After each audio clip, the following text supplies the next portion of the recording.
आज हम सुनने वाले हैं एक चालाक चाय वाले की रोचक कहानी। उससे पहले अगर आप हमारे चैनल रोचक कहानियों पर पहली बार आए हैं तो सब्सक्राइब करिए हमारे चैनल को नई कहानी सबसे पहले सुनने के लिए। तो चलिए शुरुआत करते हैं कहानी। बिना किसी देरी के रामेश्वर का चाय का ठेला एक छोटे से बाजार में स्थित था जो बहुत ही व्यस्त था। यह ठेला किसी आलीशान दुकान जैसा नहीं था।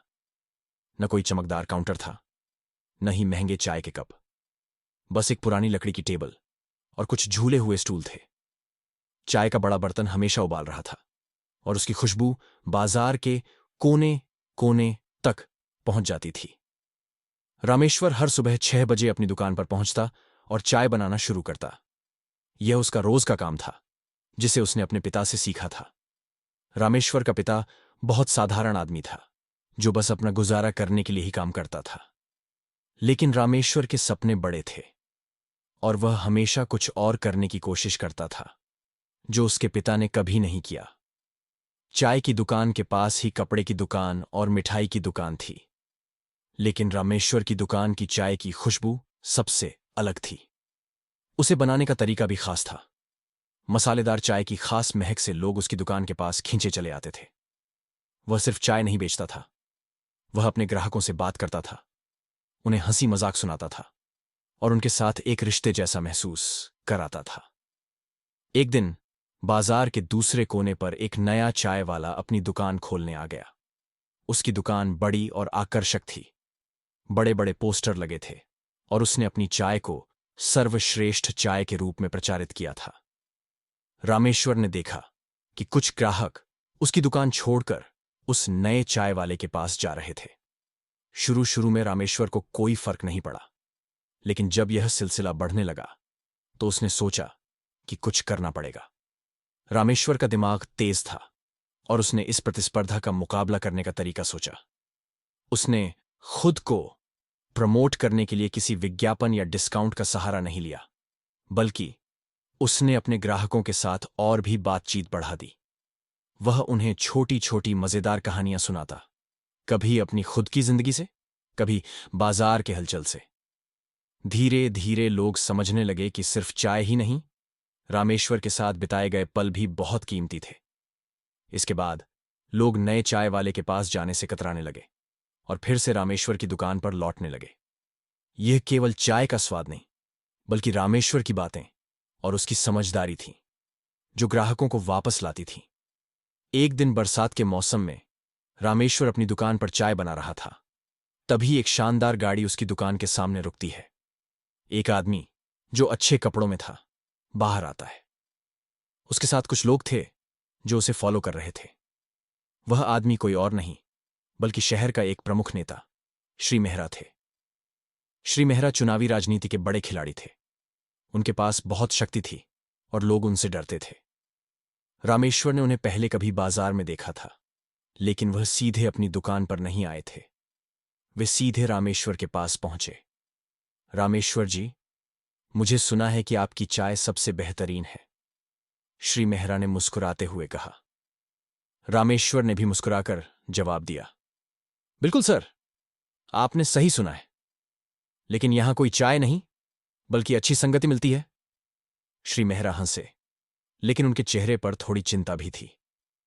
मुझे आपकी मदद चाहिए, उन्होंने कहा। मेरे चुनाव के लिए मुझे लोगों से जुड़ने की जरूरत है। मेरी विरोधी पार्टी के लोग बहुत सक्रिय हैं। मैं जानता हूं कि आपके पास लोगों का दिल जीतने की कला है। क्या आप मेरी मदद कर सकते हैं? रामेश्वर थोड़ी देर चुप रहा।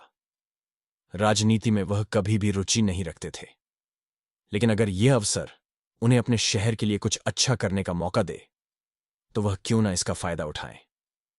रामेश्वर ने श्री मेहरा से कहा, मैं आपको मदद जरूर करूंगा, लेकिन इसके बदले मुझे कुछ शर्तें रखनी होंगी। आप मुझे बस एक मौका दें और मैं आपको दिखाऊंगा कि लोगों से जुड़ने का असली तरीका क्या है। श्री मेहरा थोड़े हैरान हुए, लेकिन उनके पास विकल्प कम थे। बिल्कुल, जो आप कहें, मुझे कोई समस्या नहीं है। रामेश्वर मुस्कुराया। ठीक है, तो शुरुआत करते हैं। मैं आपके साथ एक चाय पार्टी आयोजित करूंगा, लेकिन यह कोई सामान्य चाय पार्टी नहीं होगी। ये एक ऐसे कार्यक्रम के रूप में होगा जहां लोग आपसे सीधे जुड़ सकें, बिना किसी औपचारिकता के। श्री मेहरा ने थोड़ी देर सोचा, फिर कहा, आपकी योजना कैसी भी हो, मुझे पूरा भरोसा है कि आप इसे अच्छी तरह से निभा पाएंगे। रामेश्वर ने अगले कुछ दिन चाय पार्टी के लिए तैयारी शुरू कर दी। वह जानता था कि इस चाय पार्टी के जरिए वह न केवल श्री मेहरा को मदद कर सकता है, बल्कि वह खुद भी कुछ बड़ा हासिल कर सकता था। रामेश्वर ने स्थानीय बाजार के बीचों बीच एक खुली जगह चुनी, जहां लोग बिना किसी दिक्कत के आ सकें। उसने चाय के विभिन्न प्रकार तैयार किए, जिनमें खास मसाले और स्वाद थे। उसने लोगों के बीच छोटे छोटे खेल और प्रतियोगिताएं भी आयोजित की, ताकि माहौल हल्का फुल्का और मजेदार रहे। कार्यक्रम के दिन श्री मेहरा अपनी पूरी टीम के साथ पहुंचे। रामेश्वर ने उन्हें मंच पर बुलाया और एक सादगीपूर्ण अंदाज में लोगों से मिलवाया। ये हैं श्री मेहरा, रामेश्वर ने कहा, जो हमारे शहर को और बेहतर बनाने के लिए काम करना चाहते हैं।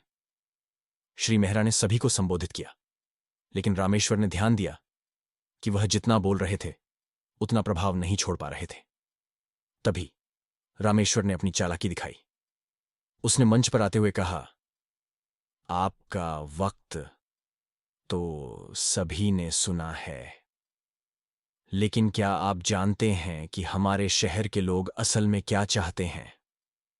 वे चाहते हैं कि हर किसी को एक चाय की प्याली के साथ दिल से सुना जाए।